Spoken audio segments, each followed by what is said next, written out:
오늘 우리 읽은 말씀을 통해서 기적을 행하는 능력, 감사 이런 제목으로 잠시 은혜를 나누도록 하겠습니다. 영국 문학협회가 세계 102개국 4만여 명을 대상으로 가장 아름다운 영어 단어가 무엇인가 하고 설문조사를 했어요. 1위가 뭐겠습니까? 예? 1위가 뭐라고요? 1위가 뭐라고? 러브. 발음이 진짜 네이티브 스피커입니다. 1위가 mother예요. mother, 어머니. 2위가 패션입니다. 열정. 3위가 스마일, 미소. 러브는 4위예요. 5위가 eternity, 영원. 6위가 판타스틱, 환상적. 9위가 데스티니, 운명. 뭐 이렇게 해서 쭉 나가는데 10위까지 쭉 발표가 되었는데 제가 그 눈을 씻고 찾았어요. 감사를 찾았어요. 감사가 10위 안에 들어가지 않았어요. 그래서 너무 아쉬웠습니다. 감사라는 단어도 참 너무 아름다운 단어인데 1위에 오르지 않을까 생각을 했는데 1위는 생각만 해도 따뜻한 그 이름 어머니가 1위였어요. 그러면 2위에라도 들어갈 텐데 감사는 10위까지 들어가지 않았다. 그만큼 감사라는 단어가 현대인들에게 중요하게 여기지지 않고 있다. 감사를 점점 잃어가는 세대에 우리가 살고 있다. 그렇게 이야기할 수 있어요. 오늘 금요일 날도 우리가 성경을 보았지만 디모데후서 3장 2절에 보니까 말세에 살아가는 성도들의 모습이 어떻습니까? 감사치 아니하며. 자기를 사랑하지만 감사하지 않는다. 돈을 사랑하지만 감사하지 않는다. 부모를 거역하며. 그러니까 문명이 발달할수록 종말을 향해 달려갈수록 사람들의 마음속에서 입술에서 감사가 사라지고 있다. 어떤 사람이 하나님 앞에 간절히 기도했어요. 그랬더니 하나님이 그 기도를 들으시고 기특하게 여기셔서 그 사람이 이렇게 이야기했습니다. 네가 이렇게 열심히 기도하니 내가 너의 기도를 들어 응답해 주겠다.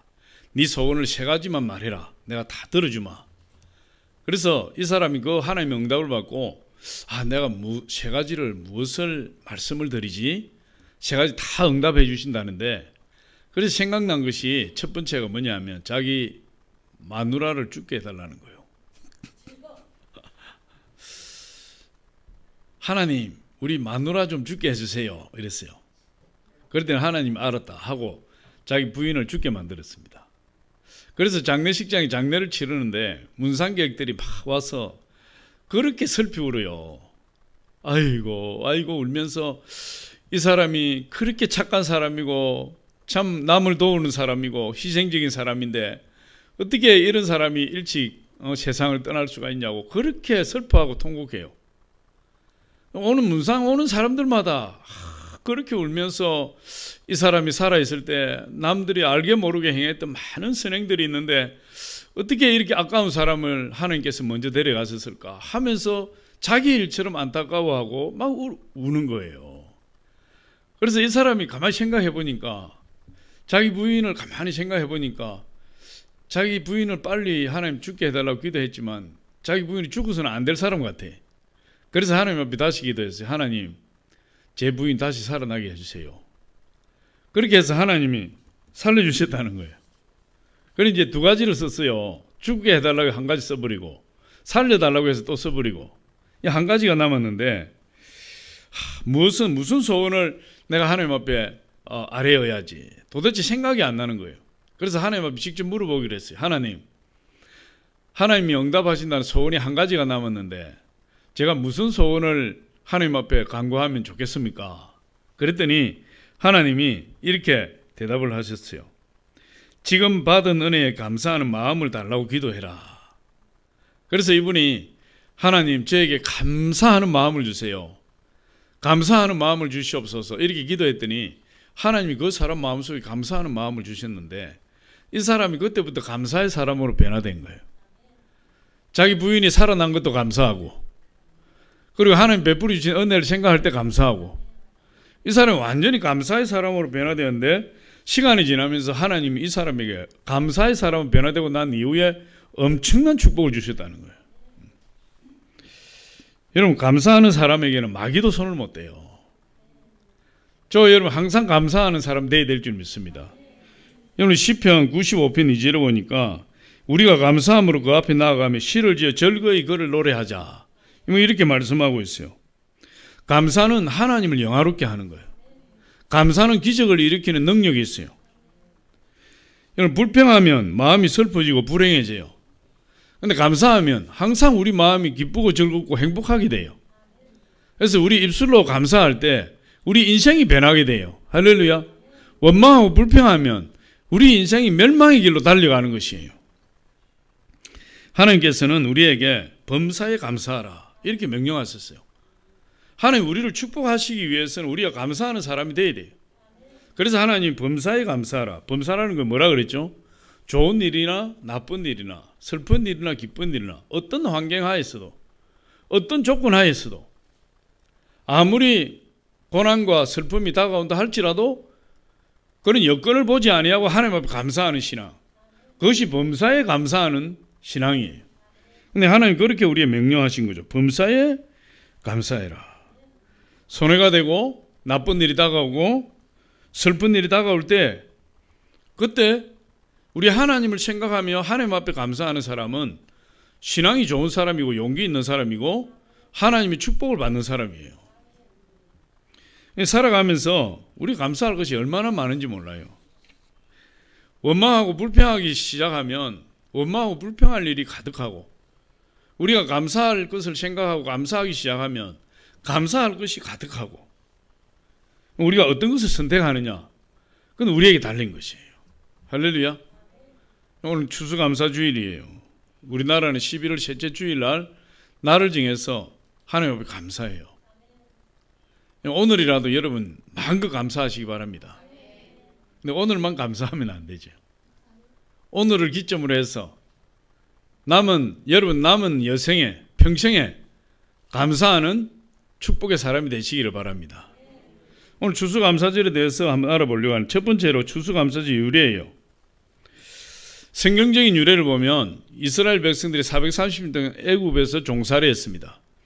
종살이 할 때 너무나 고통스러웠어요. 새벽에 일찍 일어나서 나가서 노동을 하고, 그리고 하루에 목표치를 채우지 못하면 엄청난 고난과 채찍질을 당하고, 먹을 것도 제대로 받지 못하고, 밤 늦은 시간에 집에 들어와서 그 피곤한 몸을 누워서 또 새벽에 일어나서 나가야 되는 그런 극심한 고통 가운데 이 종살이를 했는데, 하나님께서 하늘에서 그들의 신음소리를 들으시고 모세를 보내셔서 그들을 출애굽을 시켜주셨다고 했어요. 그들이 광야를 지나서 하나님이 역사하시는 젖과 꿀이 흐르는 가나안 땅으로 들어갔는데, 그곳에 들어갔을 때 하나님 말씀을 주세요. 너희가 이 땅에서 농사하여 많은 추수를 하게 될 테인데, 농사에서 추수를 할 때에 빈손으로 하나님께 나오지 말고 맥주의 77절을 지키고 새말의 수장절을 지켜서 하나님 앞에 감사의 제사를 드리라, 그렇게 이야기를 하고 있어요. 출애굽기 34장 22절 우리 같이 한번 봅니다. 시작. 77절 곧 맥주의 초실절을 지키고 새말에는 수장절을 지키라. 77절은 오순절, 77절, 맥주절 이렇게 이야기해요. 그러니 이스라엘 농사를 짓는데 1년에 농사를 두 번을 지어요. 첫 번째는 보리와 밀을 추수하는데 그것이 늦은 봄, 초여름에 추수해요. 그걸 맥추절이라고 이야기해요. 약 1년의 절반이 되는 거죠. 우리나라 맥주 감사절을 6월 첫째 주일 날 드려요. 근데 이 성경적인 유래가 그런 것이죠. 출애굽기 34장 22절에 나오는 77절 그 맥주의 초실절을 지키라. 이날은 첫 곡식을 추수해서 하나님 앞에 첫 단을 드리는 거예요. 하나님 감사의 제사를 드리는 거죠. 이것이 추수감사절의 어떤 유래가 될 수 있고, 또 한 번은 이제 가을 추수를 끝나고, 이스라엘은 가을 추수를 주로 열매예요. 포도 열매, 무화과, 또 그 뭡니까? 기름 짜는 거 뭐죠? 올리브. 그다음 야자. 뭐 이런 열매를 추수해서 창고에 드리고 하나님 앞에 감사의 제사를 드려요. 그걸 이제 초막절, 수장절, 또 장막절, 장막절이 아니라 초막절, 수장절, 장막절 이렇게 이야기를 해요. 같은 말이에요. 그러니까 1년에 2번을 꼭 하나님 앞에 감사의 예물을 드리고 감사의 제사를 드리라. 너희들이 젖과 꿀이 흐르는 가나안 땅에 가서 농사를 지어서 첫 추수를 하게 될 때에 꼭 하나님 앞에 감사의 제사를 드리라. 2번 감사의 제사를 드리라. 그렇게 이야기하는 것이죠. 신명기 16장에 보면 그 좀 더 자세하게 나와 있는데 신명기 16장 10절 우리 한번 같이 보겠습니다. 시작. 내 하나님 여호와 앞에 77절을 지키되 내 하나님 여호와께서 내게 복을 주신 대로 내 힘을 헤아려 자원하여 예물을 드리고. 그래서 77절을 지킬 때에 하나님께서 주신 복을 따라서 하나님 앞에 물질을 드리면서 제사를 드리라. 그렇게 이야기하고 있죠. 그 다음에 신명기 16장 16절에도 한번 보겠습니다. 시작.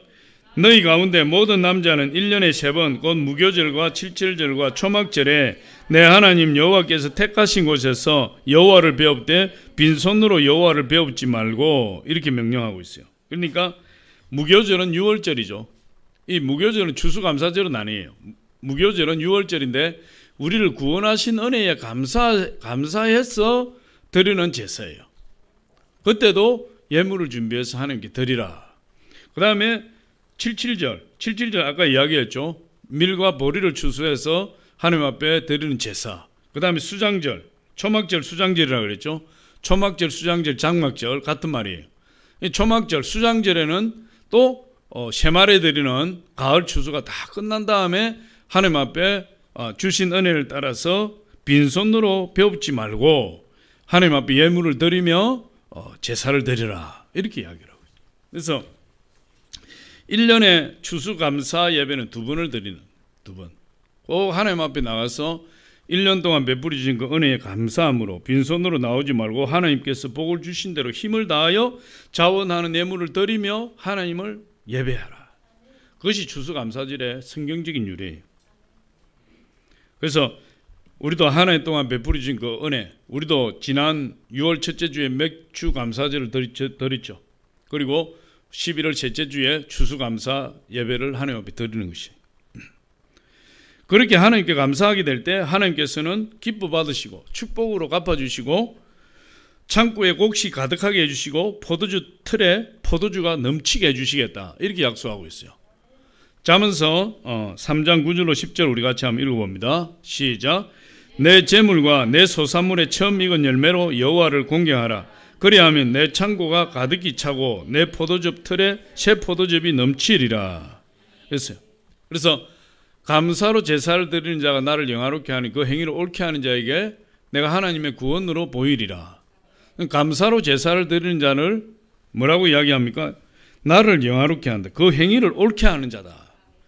감사로 제사를 드리는 것을 하나님이 어떻게 보신다는 거죠? 그 행위를 옳게 하는 것으로 본다. 그럼 감사로 제사를 드리지 않는 자는 잘못된 것으로 본다는 거죠. 우리 하나님이 옳게 여기시는 것은 옳은 것이에요. 우리 하나님이 다 나쁘게 보시는 것은 나쁜 거예요. 우리 하나님이 옳게 보시는 것이 뭐냐? 감사로 제사를 드리는 것이 옳게 보는 것이다. 그래서 하나님 그런 사람을 구원해 주신다. 이렇게 말씀하고 있어요. 그러니까 감사가 얼마나 중요합니까? 감사를 하는 것이 올바른 행위요. 감사를 하는 것이 하나님 기쁘시게 하는 행위요. 감사로 제사를 드리는 것이 하나님께 영광 돌리는 행위다. 그렇게 이야기를 하고 하나님께 나갈 때 우리가 입술로 감사하고 찬송할 뿐만 아니라 빈손으로 나가지 말라. 하나님이 1년 동안 베풀어 주신 그 은혜에 감사하여 힘이 넘치도록 하나님 앞에 제물을 드리라. 그렇게 이야기를 해요. 그래서 제가 몇 년 전부터 우리 성도님들한테 항상 그렇게 이야기를 했어요. 우리 하나님 앞에 물질로 감사하자.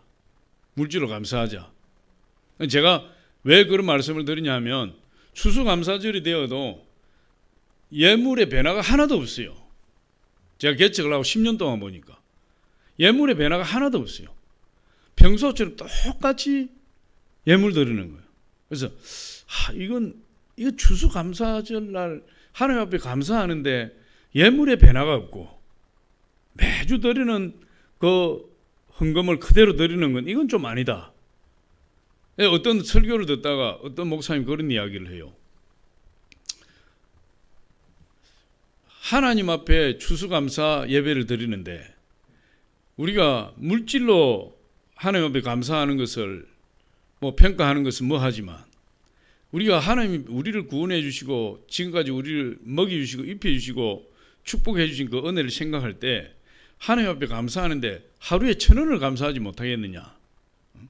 하루에 1,000원을 1년이면 36만 5천 원인데 36만 5천 원을 한꺼번에 드리려 하면 그 금액이 부담이 되지만 하루에 1,000원씩 내 호주머니에 돈이 그냥 1,000원짜리 100원짜리 남아있을 때 저금통에 넣어서 하루에 1,000원씩 저축을 해서 그것을 추수감사 전날 드리자. 그렇게 이야기를 하니까 성도님들이 그 다음 추수감사주일날 전부 돼지 저금통을 가져오더라는 거예요. 그렇게 하나님께 감사하더라고요. 이게요. 그 이야기를 들어서 저도 몇 년 전부터 우리 성도님들한테 그 이야기를 했어요. 우리도 하루에 1,000원 감사 못하겠습니까? 하나님 내 생명을 구원해 주시고 나를 지금까지 이렇게 지켜주시고 보호해 주시고 우리 가족을 입히시고 먹이시고 축복해 주셨는데 하나님 감사하는데 1,000원을 감사해서 못했어야 되겠습니까? 그렇게 강구를 했는데 우리 성도님들 다 100% 하는 것은 아니지만 그 중에 몇몇 분들은 추수감사주일 때 맥주감사주일 때 이렇게 36만 5천 원 또 어떤 분은 40만 원 이렇게 감사를 하더라고요. 그것이 한꺼번에 하려면 부담이 되지만 내가 하루에 1,000원 한다는 마음으로 이렇게 하는 것이 교회에서 물질을 그렇게 내라 이런 것이 아니라 오늘 말씀을 바라볼 때 우리 하나님 앞에 감사할 때 하나님이 얼마나 기뻐하시고 하나님 영광을 받으시고 우리 하나님 앞에 입술로 말로만 감사하는 것이 아니라 정말 내 정성을 다해서 하나님을 섬길 때 하나님이 모욕을 받지 아니하시는 거죠. 그래서 우리가 그렇게 했는데 오늘 그렇게 하신 분도 있을 것이고 못하신 분들도 있을 것이에요. 그러나 저는 정말 오늘 이후로 작년에도 제가 그렇게 돼지 저금통 하나 사가지고 하루에 1,000원씩 하나님 감사한다는 생각으로 한번 해보시기 바랍니다. 하나님이 기뻐하실 거예요. 그리고 또 이제 이 성경적인 우리 추수감사주일의 유래를 살펴보았지만 간단하게 살펴보았는데 우리가 지금 11월 셋째 주에 드리는 추수감사절의 유래를 보면 이 유래는 청교도들의 전통을 따르는 거예요. 우리가 영국에서 개신교도들이 핍박을 받다가 도저히 그곳에서 하나님 섬길 수가 없어서 사람이 살지 않는 미국 대륙으로 건너가기로 했어요. 그럼 그들이 얼마나 하나님을 마음껏 자유롭게 섬기고 싶었으면 사람이 살지 못하는 그 지중해 그 어마어마한 거리를 건너서 그 넓은 바다를 건너서 지중해를 건너서 미국 대륙에 가서 하나님을 섬기겠다. 그리고 청교도들이 메이플라워를 타고 102명의 청교도들이 그 대서양을 건너가서 미국에 도착해서 그곳에서 하나님을 섬긴 그 전통이 오늘날 우리가 추수감사 예배를 드리는 11월 셋째 주 전통이 된 것이에요. 조금 자세히 살펴보면 1620년 9월에 102명의 청교도들이 메이플라워호를 타고 미국 대륙을 향했어요. 9월이니까 약 3개월 항해하게 되었는데 12월 26일 날 미국 동부 폴리머스 해안에 당도했어요. 그러니까 참 날짜를 잘못 잡은 거죠. 차라리 봄에 출발했으면 여름에 도착했으면 정착하기 더 쉬웠을 텐데 얼마나 상황이 급박했든지 9월에 출발해서 117일이 걸쳐서 1620년 12월 26일 크리스마스 다음 날 미국 동부 폴리머스 해안에 상륙을 했다. 혹독한 추위가 몰아치는 아주 그 길을 애는 듯한 바람이 몰아치는 얼어붙은 그 동토의 땅에 도착한 거예요. 102명이 출발을 해서 2명이 죽고 1명이 도중에 태어났는데 그들이 12월 26일 날 도착해서 그 한 해 겨울을 지나는 동안에 44명이 사망했어요. 추위에 견디지 못하고 굶주림을 견디지 못하고 풍토병을 견디지 못해서 101명 중에 44명이 죽었으니까 약 절반 가까이 죽었다. 그러니까 가족들 중에서 부모가 죽고 자식이 죽고 형제 자매가 죽고 죽지 않은 가정이 하나도 없을 정도로 44명이 그의 겨울을 넘기지 못하고 죽었어요. 그럼에도 불구하고 그들은 낙심하지 아니하고 살아남은 사람들이 이 월리엄 브래드포트라는 사람을 새 지사로 선출하고 그들이 그 얼어붙은 땅에 가서 나무를 베어다가 먼저 교회를 지었어요. 먼저 교회를 짓고 그리고 학교를 짓고 그 다음에 자기가 거할 집을 지었어요. 그렇게 시작된 것이 이 미국의 역사예요. 필사적인 개척 정신으로 얼어붙은 땅을 파서 농지를 개간하고 그 해에 인디안들로부터 호의적인 인디안들로부터 옥수수 종자를 좀 얻어서 그곳에 농사를 해서 가을에 추수를 하게 되었어요. 추수를 하게 되었는데 여러분 그렇게 첫 해에 추수를 해서 얼마나 곡식을 얼마나 거뒀겠습니까? 보잘것없는 거죠. 아주 보잘것없는 추수를 했음에도 불구하고 그들이 야생사슴을 잡고 칠면조를 잡고 그 추수한 곡식을 하나님께 올려드리며 3일 동안 감사 예배를 드렸어요. 인디언들을 초청해서 3일 동안 하나님 앞에 찬양하고 기뻐하고 춤추고 잔치를 벌이고 하나님 앞에 감사를 드렸어요. 감사로 제사를 드린 자가 나를 영화롭게 한다 그랬잖아요. 미국이라는 국가의 기초가 감사로부터 시작이 됐어요. 그로부터 300년이 지난 미국은 어떻게 됐습니까? 전 세계의 역사상 그런 강대국이 처음으로 나올 정도로 세계 최강의 강대국이 되었고 최고의 부국이 되었고 최고의 군사를 가지게 되었고 그들의 국가의 기초가 감사였기 때문에 하나님께서 역사상 가장 강력한 국가로 성장시켜 주셨어요. 오늘날 이 미국이 하나님 놀라운 축복을 받은 것은 그 선조들, 청교도들이 그 얼어붙은 땅에서 하나님 앞에 감사하는 그 감사 신앙을 이어받았기 때문에 그런 것이. 그 청교도들이 그곳에 가서 44명이 죽었을 때 얼마든지 원망하고 불평할 수 있어요. 하나님, 우리가 하나님 마음껏 섬기기 위해서 하나님 우리 신앙의 자유를 찾아서 이렇게 미국 대륙까지 왔는데 어떻게 해서 하나님 우리 가족들을 이렇게 죽일 수가 있습니까? 어떻게 44명이나 죽을 수가 있습니까? 하나님 우리한테 어떻게 이럴 수가 있습니까? 저희들이 죄를 지어서 이런 벌을 받는 것도 아니고 하나님을 잘 섬기고자 마음껏 우리 주님 섬기고자 이렇게 이 땅을 찾아왔는데 어떻게 이런 불행한 일이 있을 수가 있습니까? 원망 불평하고 탄식할 수 있어요. 그랬다면 미국은 오늘날 같은 미국은 없었을 것이에요. 그럼에도 불구하고 44명이 죽었음에도 불구하고 그들은 하나님 앞에 감사했어요. 그랬더니 하나님께서 미국을 축복하셨다. 그 미국의 선교사들이 우리나라에 들어와서 우리나라가 미국의 전통을 따라서 11월 셋째 주일날 하나님 앞에 추수감사 예배를 드리는 거예요. 미국인들은 사람들이 입술에 붙어있는 말이 감사해요. 땡스예요. 부딪히기만 해도 감사합니다. 땡큐. 뭐 커피 한 잔 드실래요? 땡큐.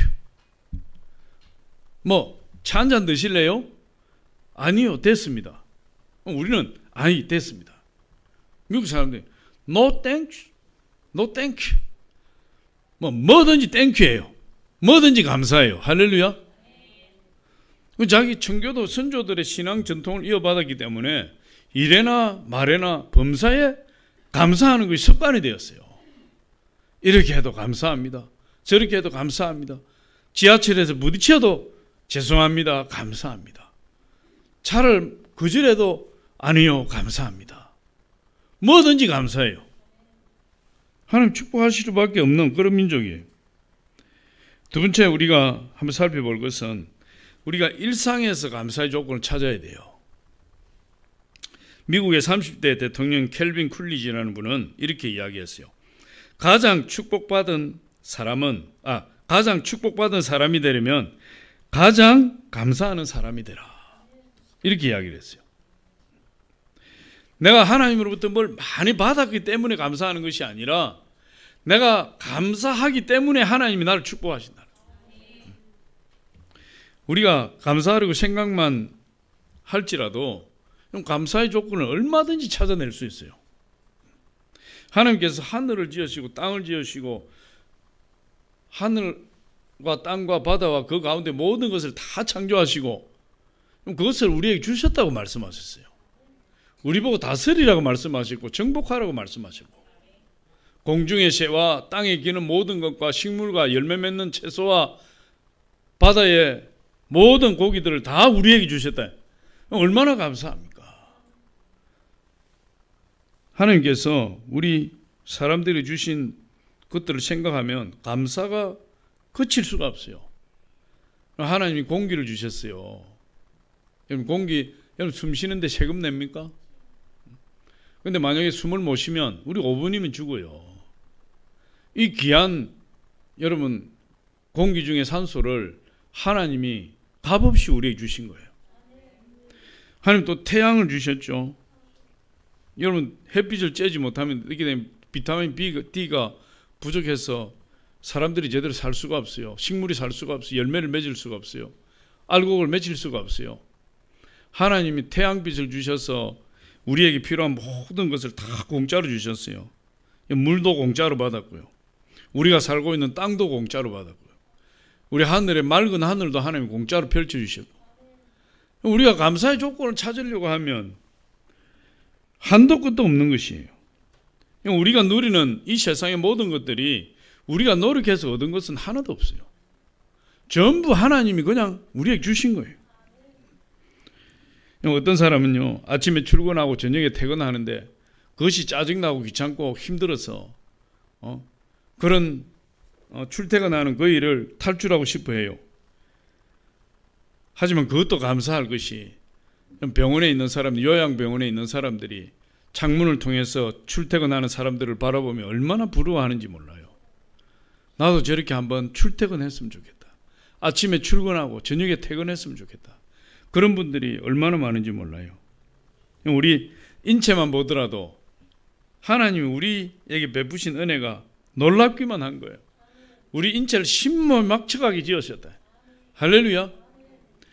우리 인체는요 사람의 손이 필요 없는 거예요. 반영구적으로 만드셨어요. 하나님께서 부품도 필요 없어요. 하나님 그냥 만드신 거예요. 심장이 멈추지 않고 쉼 없이 뛰고 있다는 사실이 기적이에요. 심장이 평생 10만 번 가량 뛴다 그래요. 10만 번. 10만 번 정도 뛰는 심장이 어느 날 한 5분만 멈춰버리면 그 사람은 끝나는 거예요. 그런데 한 번도 멈추지 않아요. 기계도 세상에 이런 기계가 없어요. 심장이 막 얼마나 잘 뛰는지 규칙적으로 막 또박 뛰는지 몰라요. 이야, 이 기계도 낡아지면 고장이 나는데 이 심장이 고장이 안 나요. 그러니까 심장이 우리 혈관으로 이렇게 피를 보내는데 그 우리 혈액의 길이가 혈액을 통해서 달리는 이 피가 달리는 그 거리가 27,000km가 된다는 거예요.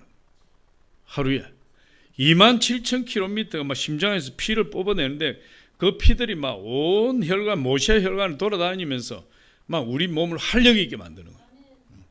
그럼 기력이 없다는 말은 뭐예요? 심장이 약해서 피가 기력이 없이 흘러 이러가면 사람이 그냥 이래 되는 거예요. 심장이 막 힘이 있어 팡팡 보내면 사람이 막 뻥뻥 이렇게 돼요. 심장이 달려있다.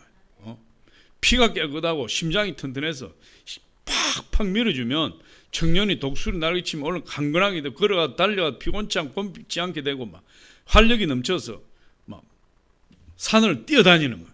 이게. 심장이 그런 역할을 한다. 하루에 우리가 숨쉬는 횟수가 23,000번이라고 해요.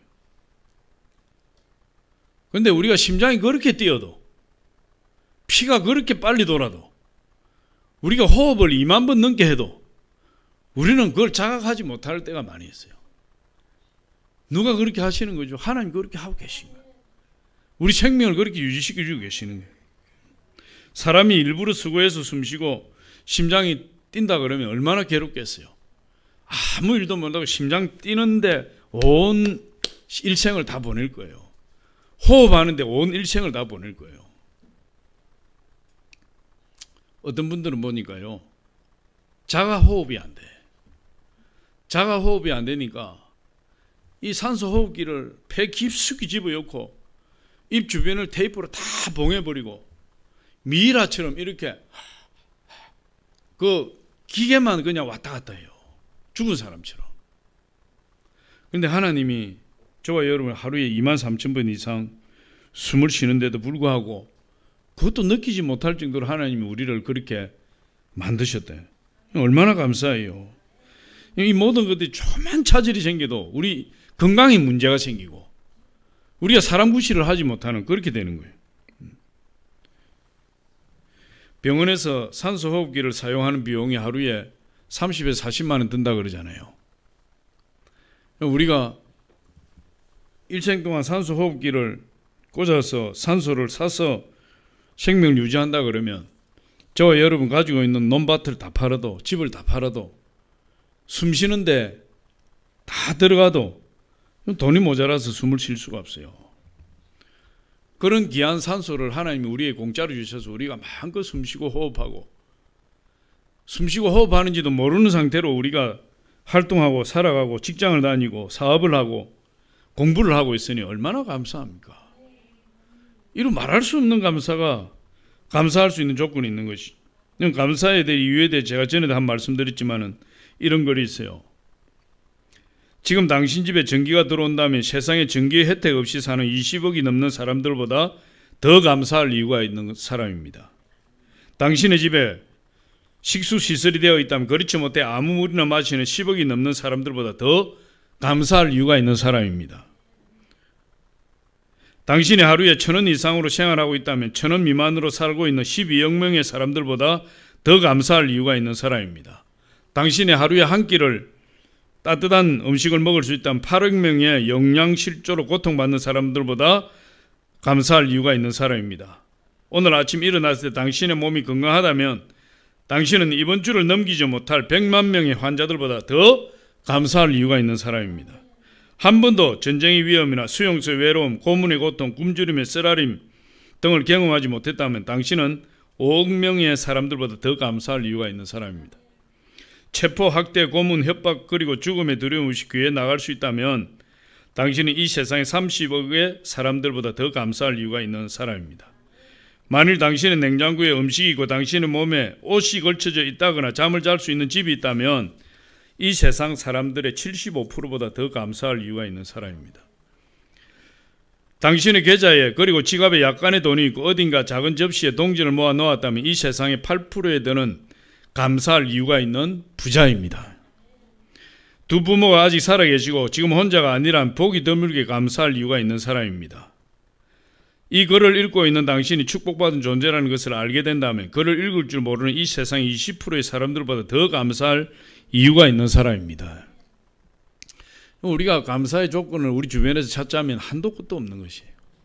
하나님 베풀어 주신 그 은혜를 찾자면 하루 종일 감사만 하고도 부족한 시간이에요.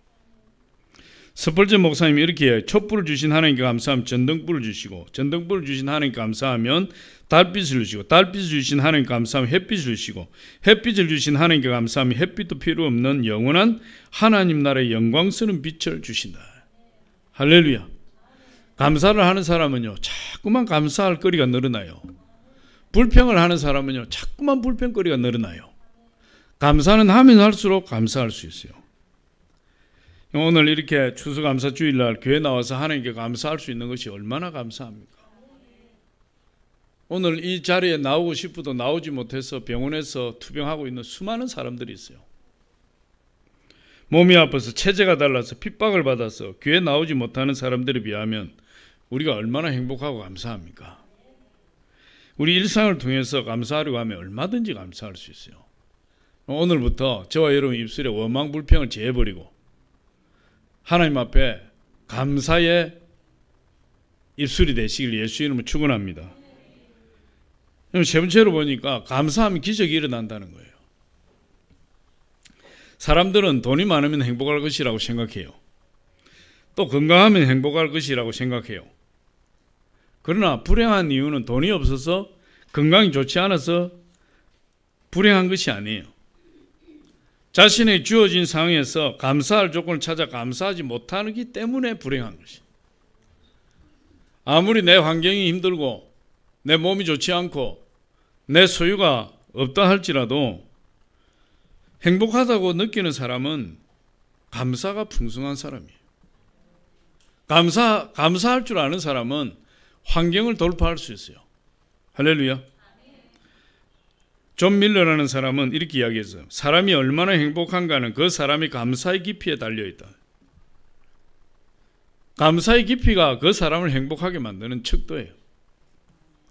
오늘 본문 역대하 20장에 보면 유다의 여호사밧 왕 때에 모압과 암몬과 세일산 거민, 다시 말해 3개국이 연합해서 유다를 멸망시킬 작정을 하고 쳐들어왔어요. 그런데 여호사밧 왕이 크게 놀랐다 그랬어요. 그래서 그 소식을 듣고 모든 백성이 금식을 선포하고 여호사밧 왕도 금식하면서 하나님 앞에 들어가서 기도했어요. 하나님께서 그 기도에 응답하시는데 레위 사람 야시엘에게 응답을 해주셨다. 야시엘이 그 응답을 받았어요. 절체절명의 위기예요. 국가가 그야말로 풍전등화 같은 그런 위기에 처했어요. 그런 가운데 여호사밧 왕은 하나님 앞에 가서 기도했어요. 위대한 왕이죠. 온 백성들에게 금식을 하라고 공포했어요. 온 백성들이 금식했어요. 위대한 백성들입니다. 할렐루야.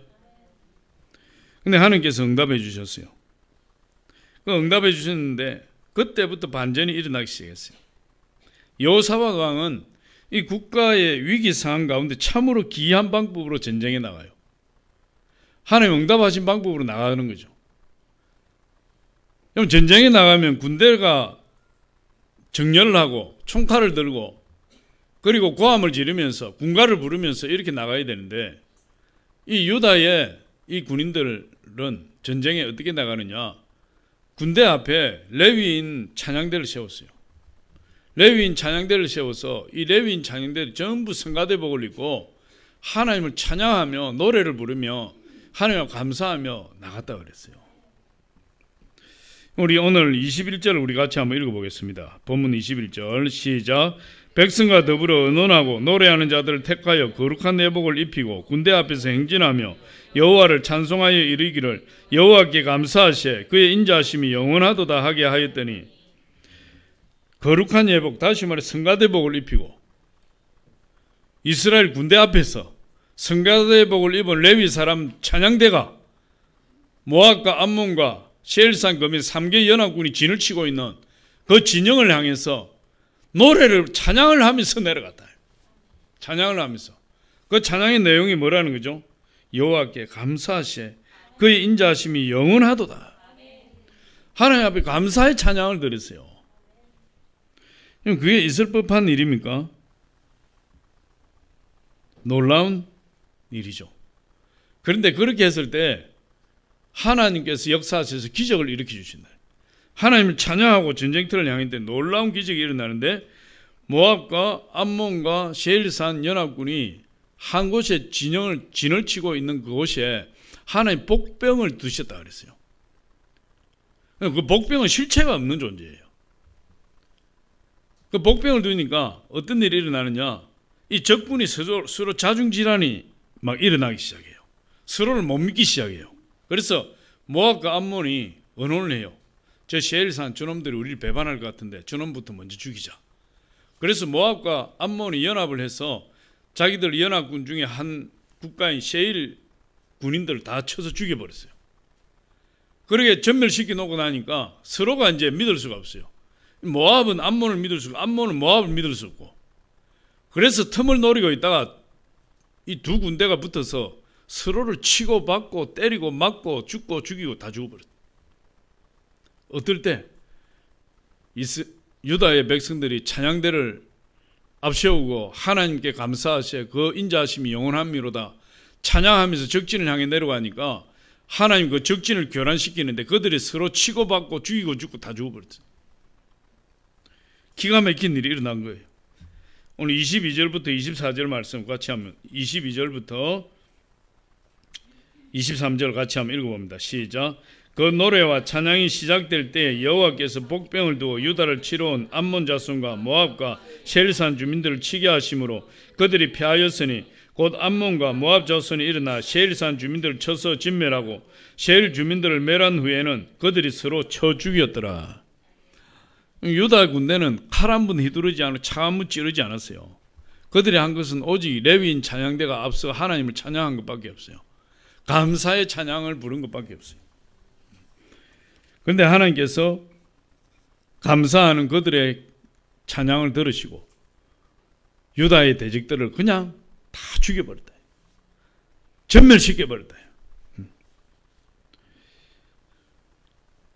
감사만으로도 엄청난 기적이 일어나요. 우리 인생이 감사의 인생이 되면 엄청난 기적이 일어납니다. 할렐루야. 그리고 하나님께서 전리품을 거두게 해주시는데 3일 밤낮으로 전리품을 거뒀. 얼마나 전리품을 많이 거뒀는지. 25절 26절 우리 같이 안 읽었지만 우리 같이 한번 읽어봅니다. 시작. 여호사밧과 그의 백성이 가서 적군의 물건을 탈취할 새 본적 그 가운데 재물과 의복과 보물이 많이 있으므로 각기 탈취하는데 그 물건이 너무 많아 능히 가져갈 수 없을 만큼 많으므로 사흘 동안에 거두어 드리고 넷째 날에 무리가 버라가 골짜기에 모여서 거기서 여호와를 송축한지라. 그러므로 오늘날까지 그것을 버라가 골짜기라 일컫더라. 사흘 동안 3일 동안 전리품을 거둬들이는데 너무 많았다 그랬어요. 어마어마하게 많은 전리품을 거둬들였어요. 그리고 그들이 진치고 전쟁을 벌이려고 했던 그 골짜기 버라가 골짜기, 그 골짜기를 버라가 골짜기라 이렇게 이름 붙였는데 이 버라가는 말이면 축복이라는 뜻이에요. 저주의 골짜기가, 전쟁의 골짜기가, 살육의 골짜기가 우리 하나님께 감사하고 찬양하니까 그것이 축복의 골짜기가 되어서 전리품을 3일 동안이나 옮겨도 다 옮기지 못할 정도로 많은 축복이 임하는 그런 골짜기로 변해버렸다. 할렐루야. 얼마나 하나님의 축복이 차고 넘쳤으면 그것을 축복의 골짜기라고 부르겠습니까? 버라가 골짜기라고 부르겠어요. 여러분, 전쟁터가 축복의 골짜기로 변하는 이유가 무엇입니까? 그것이 바로 감사의 찬양이에요. 할렐루야. 감사할 때 기적이 일어나는 거죠. 여호사밧 왕이 찬양대를 앞세워 감사 찬송한 결과 저주의 골짜기, 전쟁의 골짜기가 축복의 골짜기로 변화돼요. 유다의 운명이 바뀌어버리고 유다 국가의 운명이 바뀌어버리고 하나님이 유다를 지켜 보호해 주시고 대적을 멸하여 주신 그런 역사가 일어났어요. 감사하면 기적이 일어나요. 할렐루야. 다니엘이 감사함으로 인해서 사자굴에서 건진받는 기적을 체험했어요. 나사로가 죽은 지 사흘이나 지났지만은 감사할 때 죽은 나사로가 살아나는 기적이 일어났고 오병이어 기적도 감사할 때 오병이어 기적이 일어난 것을 우리가 확인할 수 있어요. 저와 여러분도 감사를 통해서 마귀도 물리칠 수 있고 병마도 물리칠 수 있고 그리고 하나님의 축복의 사람도 될 수 있어요. 감사는 기적입니다. 오늘부터 저와 여러분 입술 속에 감사가 떨어지지 않았으면 좋겠어요. 하나님 감사합니다. 자고 일어나도 하나님 감사합니다. 하루 일과를 마치고 잠자리에 들 때도 하나님 감사합니다. 내 나쁜 일이 생겼을 때도 하나님 좋게 해주실 것 믿고 감사합니다. 안 좋은 일이 있을 때도 하나님 안 좋은 일도 축복의 일로 바꿔주실 것이니 감사합니다. 모든 일에 감사하면 모든 일에 하나님의 기적이 일어나요. 그럼 감사하는 기적이에요. 여러분 인생에 하나님께 감사하여 하나님 기적을 체험하시는 저와 여러분 되시길 예수 이름으로 축원합니다.